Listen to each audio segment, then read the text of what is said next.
بالله من الشيطان اللعين الرجيم بسم الله الرحمن الرحيم الحمد لله الذي هدانا لهذا وما كنا لنهتدي لولا أن هدانا الله لقد جاءت رسل ربنا بالحق الصلاة والسلام على رسول المسدد والمصطفى الأمجد والمحمود الأحمد أبي القاسم محمد وآله الطيبين الطاهرين المعصومين أما بعد فقد قال الله تبارك وتعالى في كتابه الأعلى بسم الله الرحمن الرحيم انما وليكم الله ورسوله والذين آمنوا الذين يقيمون الصلاة ويؤتون الزكاة وهم راكعون فقال رسول الله صلى الله عليه وآله وسلم أدبوا أولادكم فإنكم مسؤولون عنهم ولن تنصروا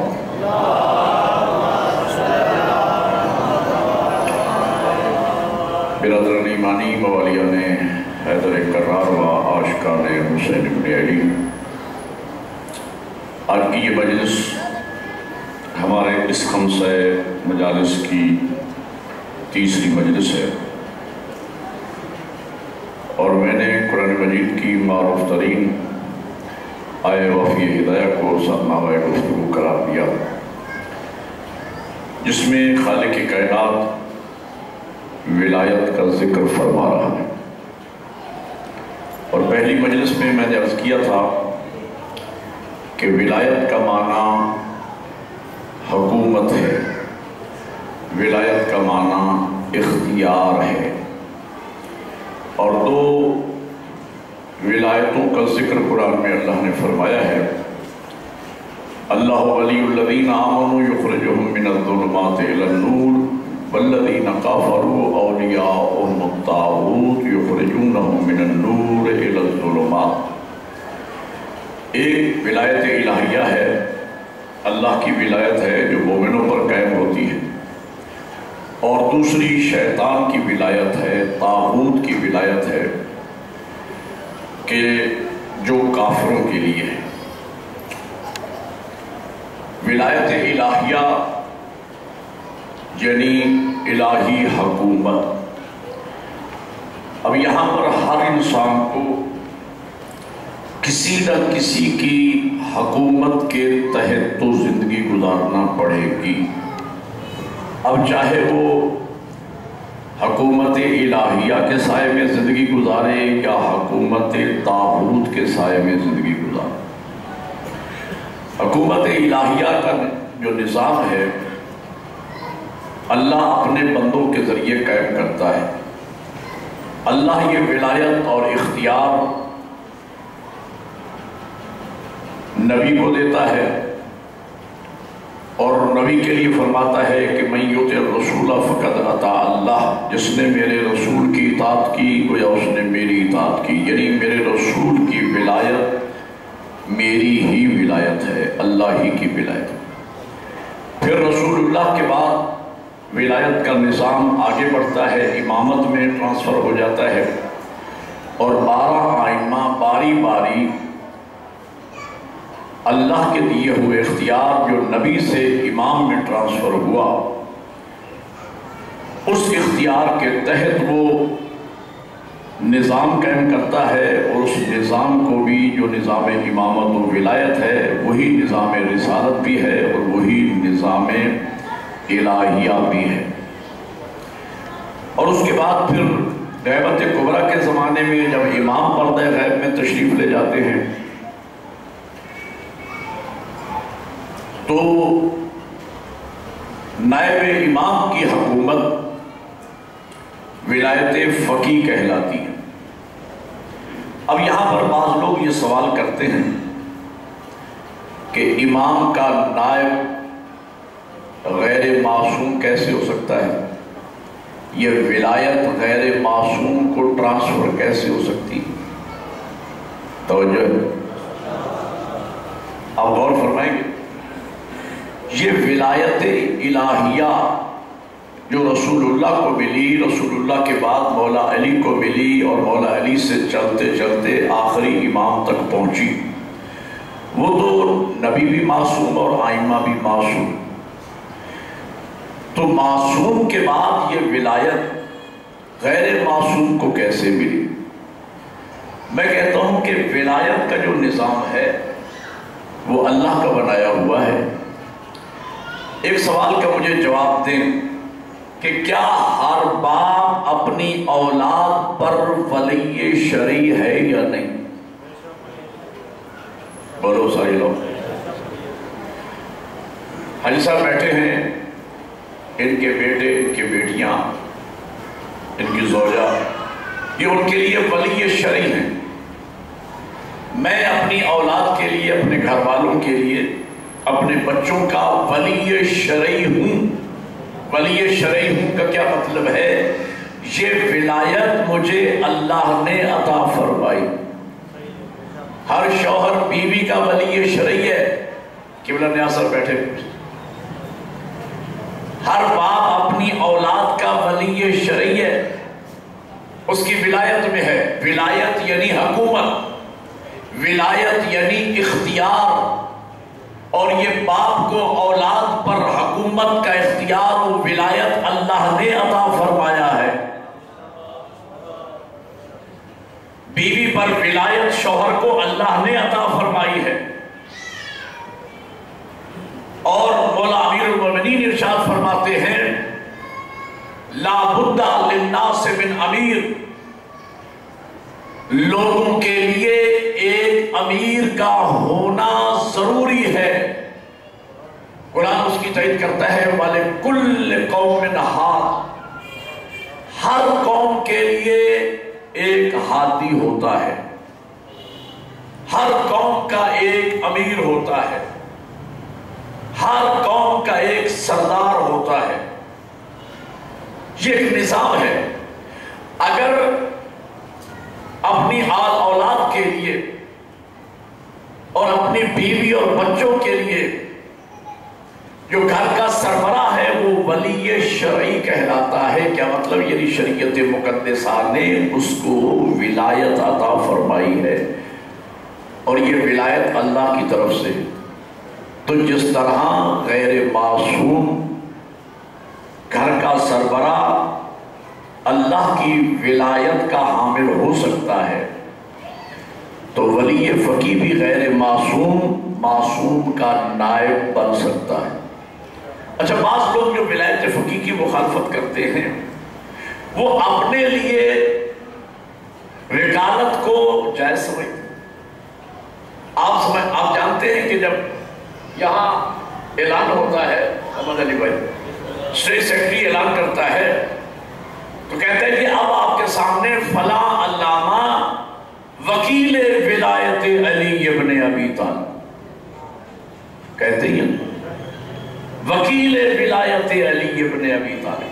اب علی ابن ابی طالب کی ولایت، مولا علی تو معصوم ہے، اب یہاں پہ جو مجلس پڑھ رہا ہے وہ وکیل کہلا رہا ہے۔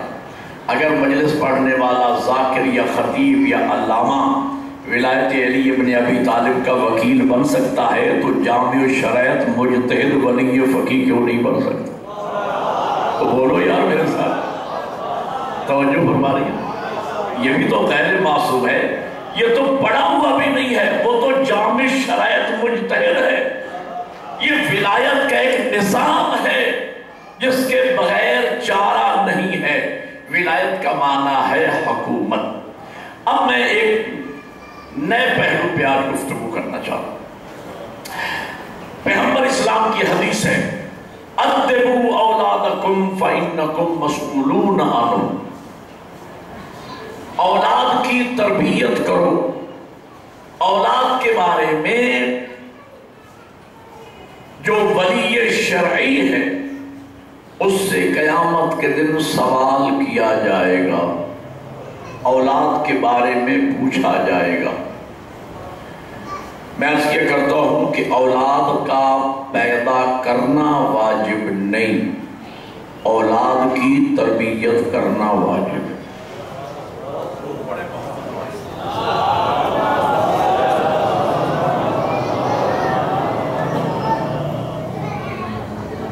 اولاد پیدا کرنا واجب نہیں ہے. اولاد کی تربیت کس پر واجب ہے؟ ولی شرعی پر. اور صاحبان ایمان کو قرآن مجید میں اللہ نے حکم دیا ہے یا ایھا الذین آمنوا قوا انفسکم واہلیکم نارا وقودھا الناس والحجارہ. اے صاحبان ایمان، اپنے آپ کو اور اپنے گھر والوں کو جہنم کی آگ سے بچاؤ، جس جہنم کا ایندھن انسان اور پتھر ہوں گے. تو مومن کی ذمہ داری فقط اپنے آپ کو جہنم سے بچانا نہیں، بلکہ اس کی ذمہ داری ہے کہ اپنے گھر والوں کو اور اپنے بچوں کو جہنم کی آگ سے بچائے. یہاں بھی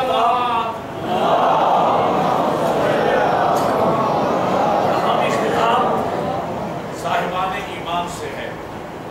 یا ایھا الذین آمنوا، اے ایمان والوں. میں حسن کو بتا رہا تھا کہ اس سال حیدری امام بارگاہ میں نے یہ ہمت کی، جو ہمارا اسلوب ہے مجلس پڑھنے کا اس سے ذرا ہٹ کے میں نے قرآن مجید سے وہ آیات الگ کی کہ جن کا آغاز یا ایھا الذین آمنوا سے ہوتا ہے، اے ایمان والو. اور میں آپ کو کئی دفعہ بتا چکا ہوں کہ خطبۃ الغدیر میں پیغمبر فرماتے ہیں کہ اللہ قرآن مجید میں جب بھی اور جہاں بھی فرماتا ہے یا ایھا الذین آمنوا، ان مومنوں کے امیر کا نام علی ابن ابی طالب. گویا جہاں بھی قرآن میں ہے یا ایھا الذین آمنوا، اے ایمان والو، تو اس کا ترجمہ سادہ لفظوں میں بنتا ہے اے علی والو، اے علی کی ولا دل میں رکھنے والو، اے علی کی محبت کا اظہار کرنے والو، اے علی ولی اللہ کی آذانیں دینے والو، اے کلمے میں علی ولی اللہ کا اقرار کرنے والو، اے یا علی مدد کہنے والو. اللہ تم سے خطاب کر رہے ہیں. اور وہ 89 آیات ہیں، وہ میرے پاس محفوظ ہیں، واٹس ایپ میں میرے پاس محفوظ ہیں. اور میں سینکڑوں نوجوانوں نے تقاضا کیا مجھ سے، اور میں انہیں واٹس ایپ کر چکا ہوں محرم میں. اور اب تک جب میں سفر کرتا ہوں تو پھر یہی کام کرتا رہتا ہوں. جو مومنین مجھے اپنا واٹس ایپ نمبر دیتے ہیں کہ مولانا جنہیں شوق ہے کہ یہ آیات ہمیں پہنچنی چاہیے، اور میں نے ان کو کہا کہ لسٹ بنائیں، واٹس ایپ پر آپ کے پاس یہ آیت موجود، ایک ایک آیت کر کے اس کو پڑھیں، ترجمہ پڑھیں. مختصر تفسیر بھی ہے اس میں، ترجمہ بھی ہے، جو میرے پاس آیات کی لسٹ ہے. ہر آیت پہ ٹک کریں کہ کون سی آیات ہیں یا ایھا الذین آمنوا سے شروع ہوتی ہیں جو اللہ ہم سے تقاضا کر رہا ہے.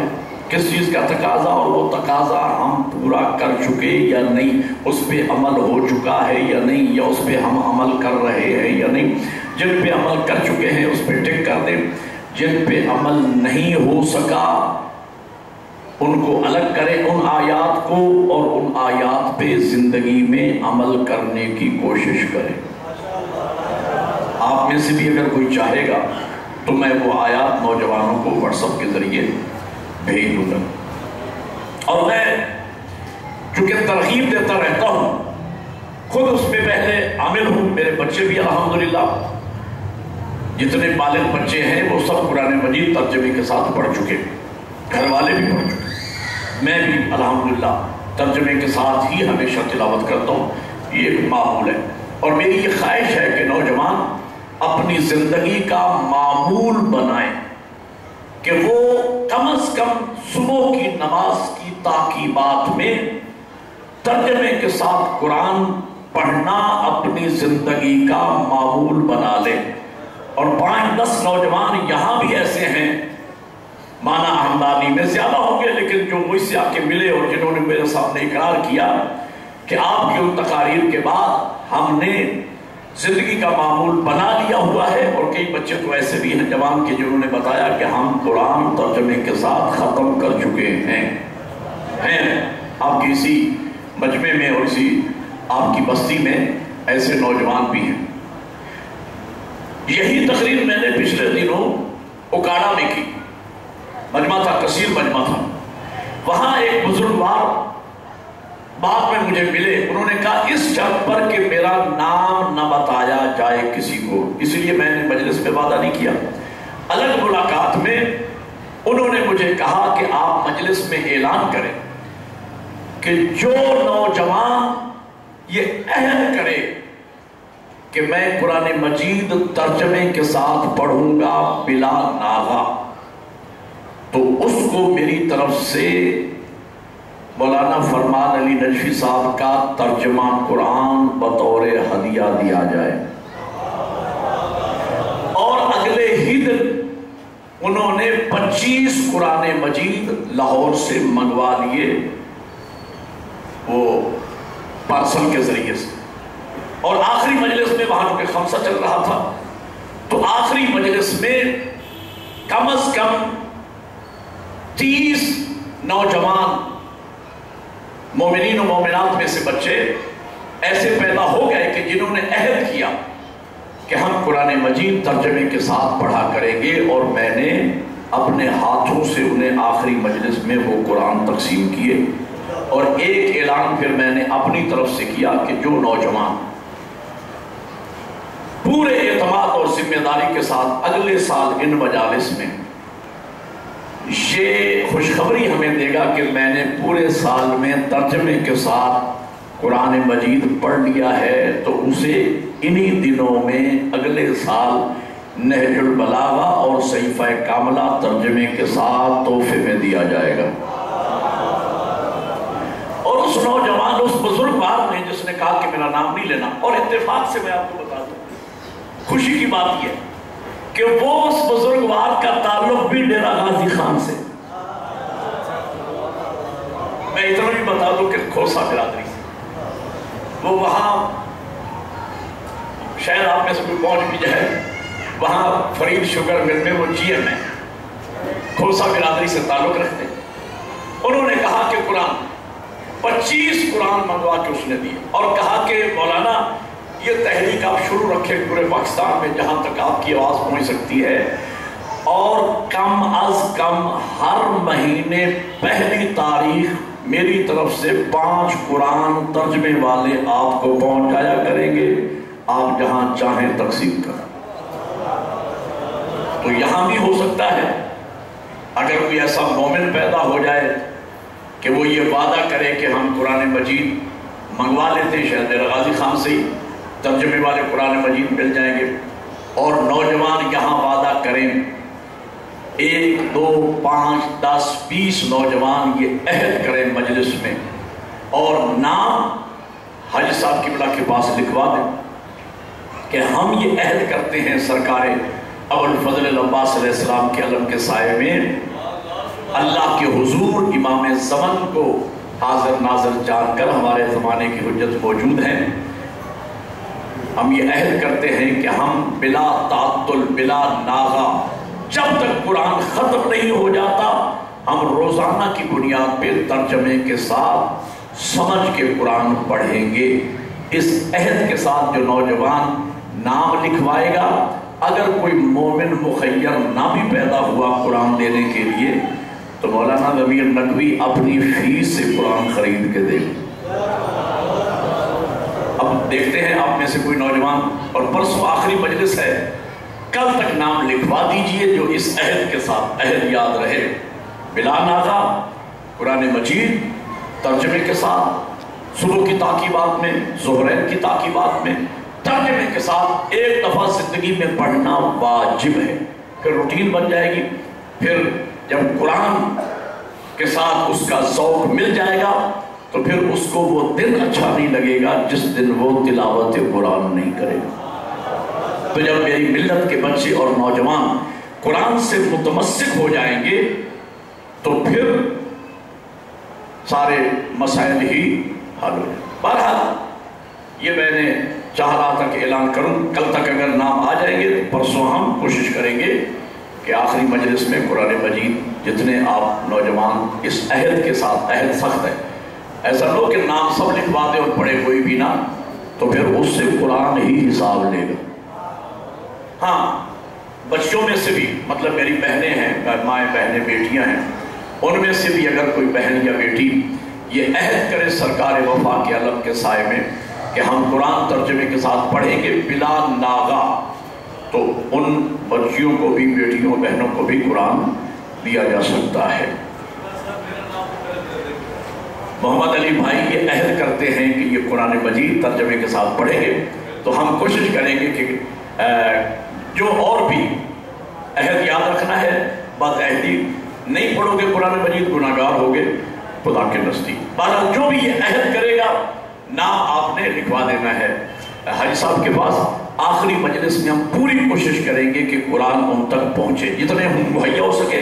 نہیں مہیا ہوں گے تو میں لاہور سے ان کے لیے لسٹ کے مطابق جو نوجوان بیٹا یا بیٹی وعدہ کریں گے ان کے لیے لاہور سے قرآن بھیج دوں گا۔ درود پڑھیں محمد والے۔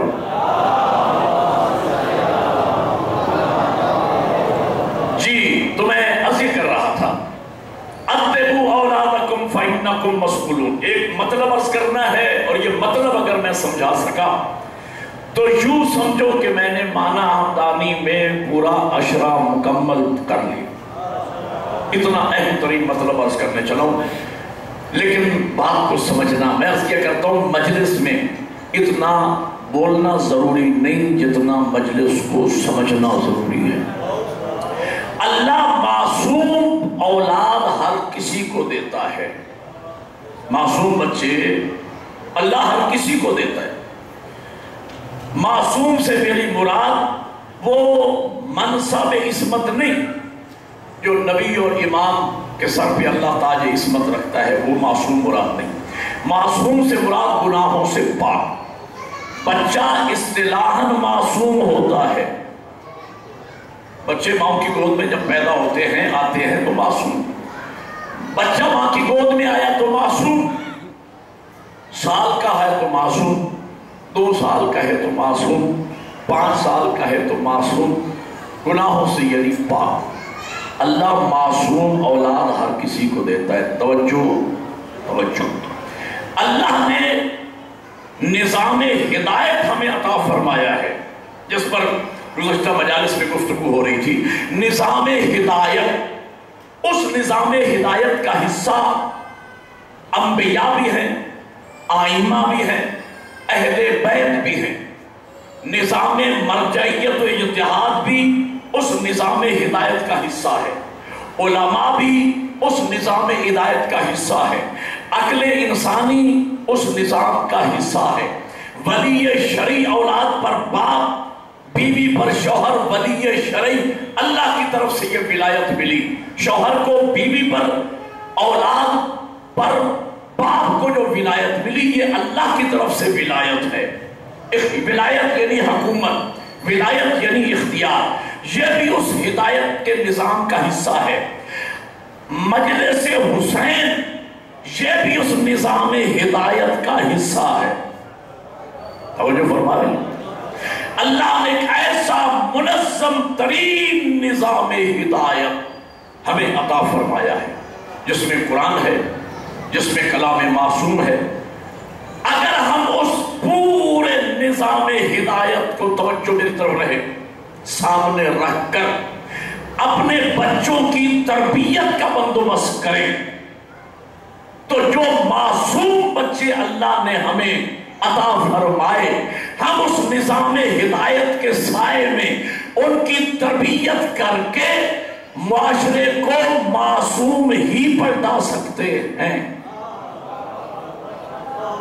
میں نے کچھ کہا پتہ نہیں، جو معصوم بچے اللہ نے ہماری گودیوں میں بھیجے، اگر ہم پورے نظام ہدایت کو پوری جد و جہد کے ساتھ، پوری توجہ کے ساتھ اس نظام ہدایت کو سامنے رکھ کر ان بچوں کی تربیت کریں تو جو معصوم گودیوں میں آئے، ہم اس ہدایت کے ذریعے معاشرے کو معصوم ہی پلٹا سکتے ہیں، لیکن ہماری غفلت، ہماری عدم توجہی، نہ ہم اپنی تربیت کر سکے اس نظام ہدایت۔ میں نے وہاں اکاڑا میں مثال دی، یاد آ گئی ہے تو آپ کے بھی مثال دیے دیتا ہوں۔ مثلا قرآن سب سے بڑی کتاب ہدایت ہے، ہدی للناس بھی ہے، ہدی للمتقین بھی ہے، لوگوں کے لیے ہدایت ہے، صاحب تقوی کے لیے ہدایت ہے۔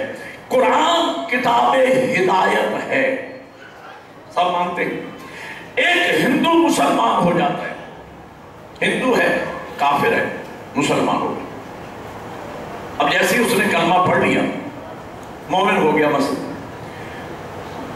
مومن ہونے کے بعد، مسلمان ہونے کے بعد اس کو پتا چلا کہ مسلمانوں کے تو 73 فرقے ہیں، وہ شیعہ ہے، وہ سنی ہے، وہ وہابی ہے، وہ اہل حدیث ہے، وہ چکڑالوی ہے، وہ فلانا ہے، وہ فلانا ہے، 73۔ یہاں کہ وہ متشوش ہو گیا، پریشان ہو گیا۔ اب وہ یہ کہتا ہے کہ بھائی میں ہر وقت میں فکر کہہ رہا ہے کہ سچا دین صرف میرے پاس، اب میں کدھر جاؤں؟ کلمہ تو میں نے پڑھ لیا، مومن تو ہو گیا، مسلمان تو ہو گیا، اب میں کیا کروں؟ اس نے اس کا ایک سولوشن نکالا، حل نکالا۔ اس نے کہا یہ بتاؤ، سارے مسلمان، تمام مکاتب فکر کے علماء مسلمان مل کر ایک ایسی کتاب کا نام لو جس پر عالم اسلام کا اتفاق ہو کہ یہ کتاب حق ہے۔ بولو یار میرے ساتھ، میری بات سمجھ آ رہی ہے؟ یہ کتاب حق ہے۔ آپ مجھے سر ہلا کے جواب دیں کہ آپ سارے شیعہ سنی تمام مکاتب فکر کے مسلمان مل کر کون سی کتاب کا نام آپ لیں گے؟ سارے بولو، قرآن مجید۔ قرآن وہ واحد کتاب ہے عالم اسلام میں کہ جس کا ایک ایک حرف حق، جس کا ایک ایک لفظ حق، جس کی ایک ایک آیت ہدایت اللہ کی طرف سے، قرآن۔ اب اگلا سوال سمجھیے، اگر وہی نو مسلم مومن آپ سے سوال کر دے کہ مجھے تو آپ دین سمجھنے کے لیے، اسلام سمجھنے کے لیے، عقائد و اعمال سمجھنے کے لیے قرآن دے رہے ہو، تو میرا سوال یہ ہے کہ تم جو مومن مسلمان ہو، کیا تم نے اپنے عقائد و اعمال قرآن سے خود سمجھ لیے ہیں؟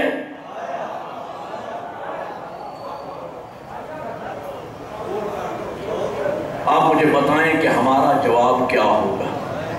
ہم میں سے کتنے لوگ ہیں جنہوں نے قرآن کو سمجھ کے اپنے عقائد بنائے ہیں، قرآن کو سمجھ کے اپنے اعمال بنائے ہیں؟ ہمارا قرآن سے تمسک ہی نہیں ہے، قرآن سے رابطہ ہی نہیں ہے۔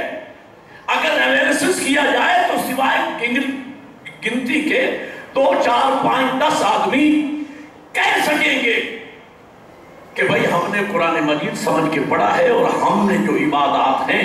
اور میں ایک جملہ اور بھی عرض کروں، میں نوجوانوں سے کہا کرتا ہوں، یہاں بھی کہہ رہا ہوں، جس طرح لیپ ٹاپ میں فولڈر آپ بناتے ہیں، فولڈر، اس فولڈر میں فلاں چیزیں پڑی ہیں، اس میں فوٹو پڑے ہیں، اس میں ویڈیوز پڑی ہیں، اس میں فولڈر میں فلاں چیز، آپ 3 فولڈر بنائیں اپنے دماغ میں۔ یہ دماغ ایک کمپیوٹر ہے، اس میں 3 فولڈر بنائیں۔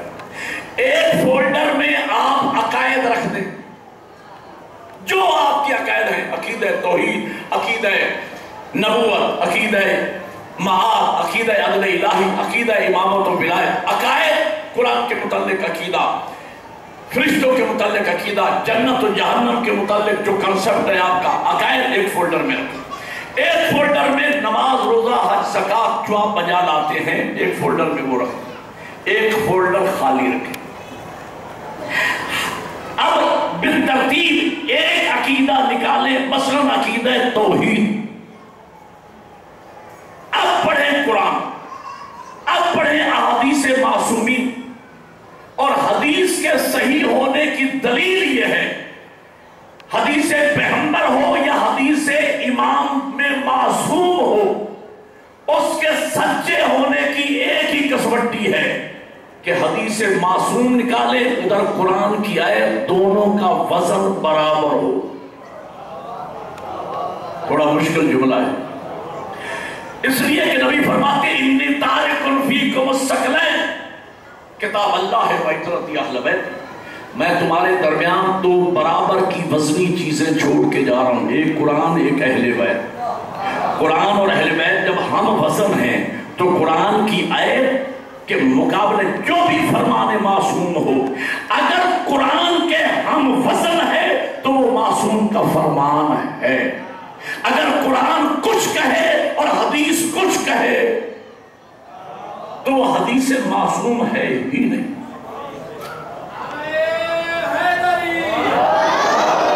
بات مشکل ہے لیکن اتنی مشکل بھی نہیں ہے کہ آپ اسے سمجھ نہ سکیں.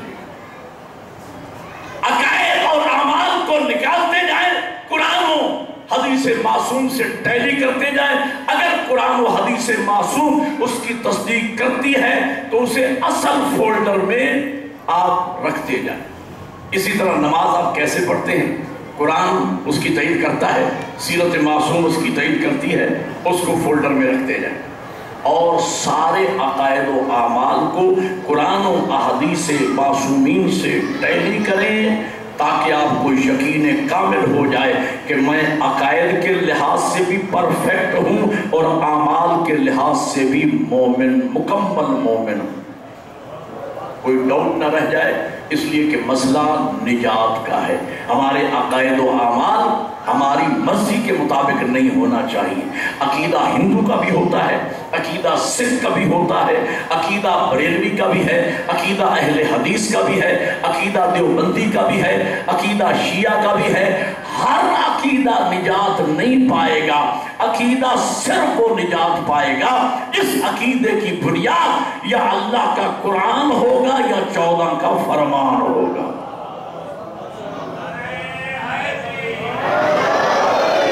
اب سمجھیے میرے مطلب کو جو میں عرض کرنے چلا ہوں. اگر ہم اس نظام ہدایت کو سامنے رکھ کر قرآن و احادیث معصومی، قرآن اور سیرت محمد و آل محمد کی روشنی میں اپنے بچوں کی صحیح تربیت کریں پوری کوشش کے ساتھ، تو جو بچے ہماری گودیوں میں اللہ نے معصوم بھیجے، ہم تربیت کر کے معاشرے کو معصوم ہی پلٹا سکتے ہیں. لیکن ہماری کوتاہی کا نتیجہ یہ ہے اللہ ہمیں معصوم دیتا ہے، ہم جوان کر کے معاشرے کو گناہگار پلٹاتے ہیں. جھوٹ ہم سکھاتے ہیں، غیبت کرنا ہم سکھاتے ہیں، حسد کرنا ہم سکھاتے ہیں، لڑائی جھگڑا کرنا ہم سکھاتے ہیں، چوری چکاری کرنا ہم سکھاتے ہیں، فراڈ دھوکہ دہی ہم سکھاتے ہیں. ہم ان کے لیے رول ماڈل ہیں، وہ ہمیں دیکھتے ہیں ویسا ہی وہ کرتے ہیں. ہے یا نہیں؟ ویسے ہی کرتے ہیں، بچے بڑوں سے سیکھتے ہیں. اللہ نے ہمیں معصوم دیے تھے، ہم نے عدم تربیت کی وجہ سے، نظام ہدایت سے غافل ہو کر معاشرے کو غیر معصوم. اب میرا جملہ یہ نہ سمجھو گے تو مجھے دکھ رہے گا، اتنی گفتگو کا نتیجہ دے رہا ہوں. اللہ کی اس کائنات میں واحد خاندان ہے، خاندان عصمت و طہارت. واحد خاندان ہے خاندان نبوت. واحد خاندان ہے خاندان اہل بیت. پوری دنیا میں، پوری کائنات میں آل محمد کا گھرانہ وہ ہے کہ جن کی گودیوں میں اللہ نے معصوم بھیجے، انہوں نے تربیت کر کے معاشرے کو معصوم ہی پلٹا ہے.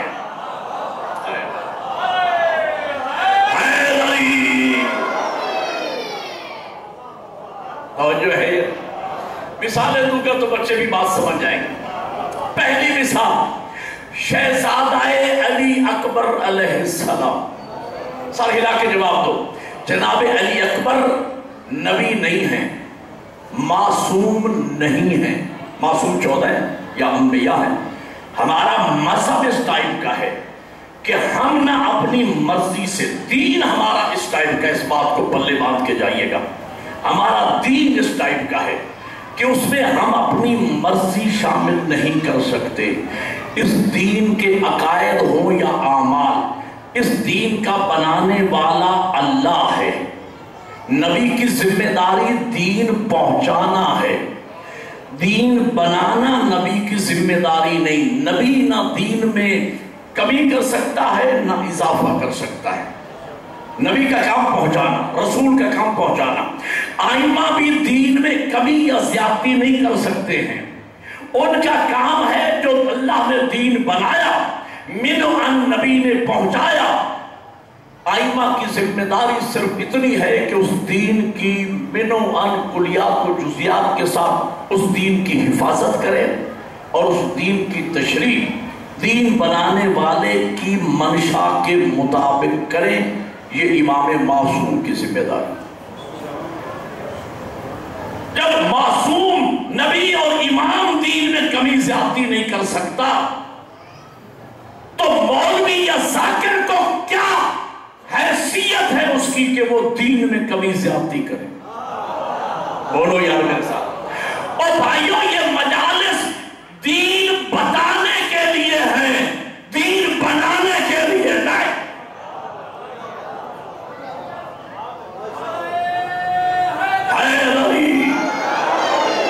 یہ جو دین اللہ نے بنایا، نبی نے پہنچایا، آئمہ نے بچایا، مجتہدین نے سیسا پلائی ہوئی دیوار بن کر اس دین کو بچایا، وہی دین ہماری ذمہ داری ہے ان مجالس کے ذریعے اگلی نسلوں تک پہنچے۔ مجتہد کو اختیار نہیں ہے کہ شریعت کے کسی قانون میں اضافہ کرے یا کمی کرے، کسی واجب کو مستحب کہہ دے یا مستحب کو واجب کہہ دے۔ یہ مجتہد کے اختیار، مجتہد کا کام ہے نئے مسائل میں امل حوادث الواقعہ فرجعوا الی روات حدیث نا، یہ بارہویں امام کا فرمان ہے۔ نئے آنے والے حادثات و واقعات میں ہمارے ماننے والوں پہ لازم ہے کہ وہ ہماری روایات کو نقل کرنے والوں کی طرف رجوع کریں، اپنی مرضی کا دین نہ بنائیں۔ فرجعوا الی روات حدیثنا، ہماری احادیث بیان کرنے والوں کی طرف رجوع کرے۔ رجوع، جس کی طرف رجوع کیا جائے اسی کو شریعت کی اصطلاح میں مرجع کہتے ہیں۔ توجہ ہے یہ مرجع کہتے ہیں۔ مرجع کسے کہتے ہیں؟ یعنی مرجعیت جس کو کہتے ہیں، اجتہاد و مرجعیت۔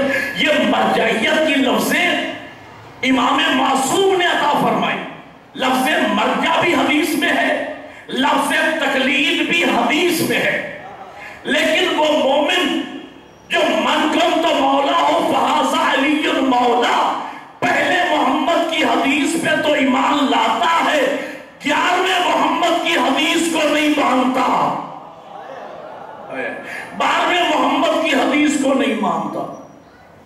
یہاں بھی 11ویں اور 12ویں امام فرما رہے ہیں اما الحوادث الواقعہ، نئے حادث کہتے ہیں نئے واقع، نئے نئے جو واقعات رونما ہوں گے، ان واقعات میں مومنین کی ذمہ داری ہے کہ ہماری احادیث نقل کرنے والے راویوں کی طرف فرجعوا رجوع کریں۔ جس کی طرف رجوع کیا جائے اس کو مرجع کہتے ہیں۔ تو مرجع کی لفظیں معصوم نے فرمائی، تقلید کی لفظیں بھی امام حسن عسکری علیہ السلام نے فرمائی۔ من کان من الفقہاء، پڑھے سب کتابوں میں، کافی، ملا یازر الفقیہ، التہذیب، الاستفسار، جتنی بھی علماء نے کتابیں لکھی ہیں فقہ کی، ہر کتاب میں یہ حدیث موجود ہے، ہر کتاب میں موجود ہے۔ آپ مجھے کہیں کہ میں آپ کو دکھا دوں، اور قرآن کی اس تفسیر میں ہے کہ جو قرآن میں اللہ فرماتا ہے فَاسْأَلُوا أَهْلَ الذِّكْرِ إِن كُنتُمْ لَا تَعْلَمُونَ، اگر تم لا تعلمون ہو، نہیں جانتے، جاہل ہو، عالم سے پوچھو۔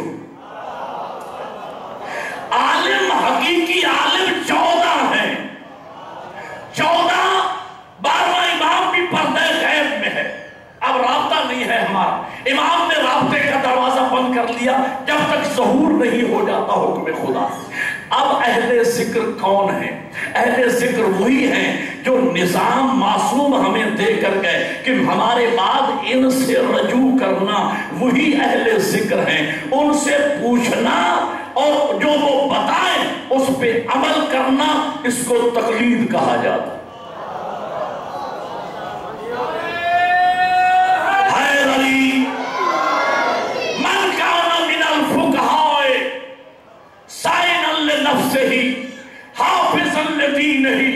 مخالفا لہواہ مطیعا لامر مولاہ فللعوام ان یقلدوہ۔ یہ تقلید کی لفظیں ہیں۔ فقہا، فقیہ کسے کہتے ہیں؟ کل میں نے عرض کیا تھا، جس نے 12 علوم میں اردو ادب، اردو لغت، فلسفہ، منطق، اصول، علم معنی، علم بیان، علم فصاحت و بلاغت، علم لغت، 12 علوم میں علم نحو، علم صرف، 12 علوم جو تعلیمات قرآن و اہل بیت کے سمجھنے میں علوم معاون ہیں، مددگار ہیں۔ اور 12 علوم میں 20 سالوں میں جو فقیہ پی ایچ ڈی کر چکا ہو اور اگلے 20 سال میں وہ شاگردوں کو پی ایچ ڈی کروا چکا ہو، اس کے بعد وہ بنتا ہے فقیہ، اس کے بعد بھی اس کی تقلید نہیں۔ اب امام نے فرمایا کہ اس میں 4 شرطیں دیکھنا۔ سائنا لنفسہ، اپنے نفس کی حفاظت کرنے والا ہو۔ حافظا لدینہ، اپنے دین کی حفاظت کرنے والا ہو۔ مخالفا لہوا، ہوا و ہوس کے بڑے بڑے طوفان اس کے پائے استقلال میں لرزش پیدا نہ کر سکے، ایسا مضبوط ہو۔ مطیعا لامر مولا، اللہ رسول اور اولی الامر کا مطیع و فرما بردار ہو۔ یہ 4 شرائط جس فقیہ میں پائی جائیں، فللعوام ان یقلدوہ، عوام پہ واجب ہے کہ ان کے پیچھے چلے، ان کے احکامات پہ چلے۔ مجتہد اپنا حکم بیان نہیں کرتا۔ دین بنانے کے اختیار جب نبی اور امام کو نہیں ہے، مجتہد کو کہاں دین بنانے کے اختیار ہے؟ نئے آنے والے حادثے میں، واقعے میں ہمیں شرعی حکم معلوم نہیں، ہم جاہل ہیں، ہم ایسے فقیہ سے رجوع کرتے ہیں۔ وہ فقیہ اپنے علوم، اپنے تقوی اور ان شرائط کے ساتھ قرآن و تعلیمات کے آل محمد کے سمندر میں غوطہ زن ہو کے حکم شریعت، حکم خدا معلوم کر کے بتاتا ہے کہ میری دیانتداری، میرے علم، میرے تقوی اور میری کوشش کے ساتھ اس مسئلے میں نے جو سمجھا ہے قرآن و اہل بیت سے، اس مسئلے میں اللہ کا حکم یہ ہے۔ اس پہ عمل کرنا یہ تقلید ہے۔ یہ کون سا مشکل مسئلہ ہے بھائی؟ دنیا میں ہر شعبہ زندگی میں آپ ماہر کی طرف رجوع کرتے ہیں، بیمار ہیں ڈاکٹر نہیں ہیں، کوالیفائڈ ڈاکٹر کی طرف رجوع کرتے ہیں، مکان بنانا ہے خود انجینئر نہیں ہے، انجینئر کی طرف رجوع کرتے ہیں، مقدمہ لڑنا ہے خود وکالت نہیں جانتے، قانون دان نہیں ہے، آپ وکیل کی طرف رجوع کرتے ہیں۔ جو کامن سینس اور عقل ہمیں یہ رہنمائی کرتی ہے کہ اگر بیمار ہو اور علاج نہیں جانتے تو ڈاکٹر کی طرف رجوع کرو، مکان بنانا ہے انجینئر نہیں ہو، انجینئر سے مشورہ کرو، وکیل مقدمہ لڑنا ہے وکیل نہیں، قانون نہیں جانتے، وکیل کی طرف رجوع کرو۔ وہ عقل ہمیں کیوں نہیں کہتی کہ اگر تم قرآن و احادیث سے جاہل ہو تو قرآن و احادیث کے عالم سے پوچھو؟ ایک نعرہ مل کے حیدری۔ یہ دو چار کی بات ہے بھائی، اس میں کوئی الجھن ہے ہی نہیں۔ مرجع کی لفظیں معصوم نے فرمائی، تقلید کی لفظیں معصوم نے فرمائی۔ تو میں کہنا یہ چاہ رہا تھا کہ پورے خاندان عصمت و طہارت وہ واحد خاندان ہے کہ جنہوں نے نظام ہدایت کی روشنی میں اپنے بچوں کی ایسی تربیت کی کہ جو معصوم گودیوں میں آئے تھے، تربیت کر کے معاشرے کو معصوم ہی پلٹائے۔ اللہ، میں نے مثال دی تھی شہزادہ علی اکبر، 18 سال کا کڑیل جوان، نہ نبی ہے نہ امام ہے نہ ان کے لیے نص عصمت ہے، لیکن میں ذمہ داری سے کہہ رہا ہوں جناب علی اکبر 18 سال کی عمر میں بھی معصوم تھے، ملکہ عصمت حاصل تھا، اور ملکہ عصمت حاصل ہونے کی دلیل یہ ہے، امام ہوتا ہے نمائندہ مشیت، جب امام بولتا ہے تو امام نہیں بولتا، مشیت گفتگو کر رہی ہوتی ہے، امام فرماتے ہیں لوگوں کہا رہنا، اب میدان میں میں اس جوان کو بھیج رہا ہوں جو شکل میں، صورت میں، سیرت میں، کردار میں، ظاہر میں اور باطن میں میرے نانا کی شبیہ، یہ ان کے معصوم ہونے کی دلیل۔ شہزادہ حضرت ابو الفضل عباس علمدار، جن کے لیے مولا علی فرماتے ہیں باب مدینۃ العلم، جن کا فرمان نص ہے، فرماتے ہیں یہ میرا شہزادہ شکل میں، صورت میں، سیرت میں، کردار میں، ظاہر میں اور باطن میں اپنے بابا کی شبیہ۔ اور ایک اور دلیل اس وقت میں عرض کیا کرتا ہوں، جن کا لقب مولا امیر نے دیا لقب اپنے شہزادے کو قمر بنی ہاشم، یہ مولا علی نے لقب عطا فرمایا، قمر بنی ہاشم، سرکار عباس علمدار کے کردار کو سامنے رکھ کر اپنے علم غیب کے آئینے میں کردار، سیرت، ظاہر، باطن، وفاداری، علم، تقوی، صلاحیتوں کو سامنے رکھ کر مولا علی فرماتے ہیں یہ میرا شہزادہ ہاشمیوں کا چاند۔ لطف لینا ہے جملہ میں کہتا ہوں، کن ہاشمیوں کا چاند ہے میرا مولا عباس، جن ہاشمیوں میں عبد المطلب جیسا مواہد بھی ہے، عبداللہ جیسا امین رسالت بھی ہے، جن ہاشمیوں میں محمد جیسا مصطفیٰ بھی ہے، علی جیسا مرتضیٰ بھی ہے، حسن جیسا مجتبیٰ بھی ہے، حسین جیسا سید الشہداء بھی ہے، جن ہاشمیوں میں علی جیسا زین العابدین بھی ہے، محمد جیسا باقر بھی ہے، جعفر جیسا صادق بھی ہے، موسیٰ جیسا کاظم بھی ہے، علی جیسا رضا بھی ہے، محمد جیسا تقی بھی ہے، علی جیسا نقی بھی ہے، حسن جیسا عسکری بھی ہے، محمد جیسا مہدی بھی ہے۔ ایسے ہاشمیوں میں آ کر ان سارے ہاشمیوں کا چاند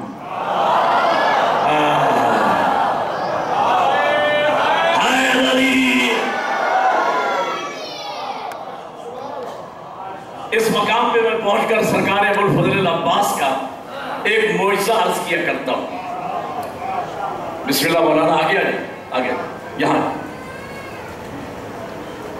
قبلہ علامہ غلام رسول صاحب آپ کے علاقے کے عالم دین، میں یہاں تمام علماء کو جانتا ہوں، الحمدللہ تمام علماء کو جانتا ہوں، سب کی خدمات بھی میرے سامنے ہیں، لیکن میں اگر کسی مولانا کی خدمات کا میں معترف ہوا، کوہنا مشرق اپنے علاقے میں صبح دوپہر شام ہر ٹائم حرکت میں دیکھا میں نے جس عالم دین کو، مولانا غلام رسول صاحب، کمال شخصیت ہے، کمال شخصیت، اس طرح ورکر سارا کام جھاڑو خود دے رہے ہیں، دیگیں خود پکوا رہے ہیں، تبرک خود بانٹ رہے ہیں، سبیل خود چلا رہے ہیں، مہمان مولانا کو خود ڈیل کر رہے ہیں، عزاداروں اور ماتمیوں کی جوتیاں خود سیدھی کر رہے ہیں، یعنی ہر کام۔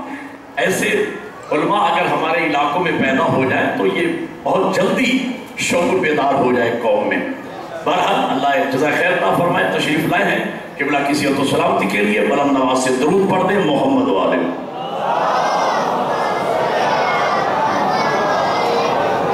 جی میں معجزہ عرض کرنے چلا ہوں سرکار وفا کا۔